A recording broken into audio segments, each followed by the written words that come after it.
Texas food truck owners will soon be able to operate in any city across the state. A new state law creates a single statewide permit for food trucks instead of needing one for each city.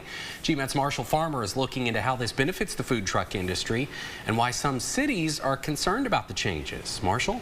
Yeah, Lane, the end of the law takes effect on July 1st, and it comes from House Bill 2844, which passed last May. Its author says the goal is to help food truck owners save money while being able to sell foods in more places.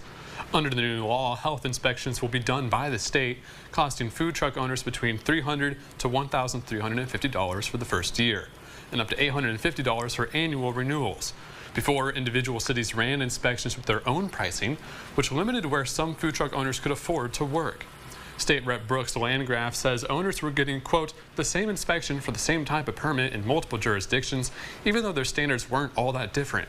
However, some officials are worried about unfunded mandates when responding to health violations, since cities will no longer get money from permits.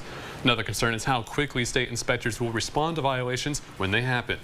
The Department of State Health Services says they expect around 19,000 food trucks to get the new permit, and the state will make up to $17 million a year. In Smith County alone, nearly 100 food trucks are licensed to operate. Lane, Deanna. All right, Marshall, thanks for looking into that.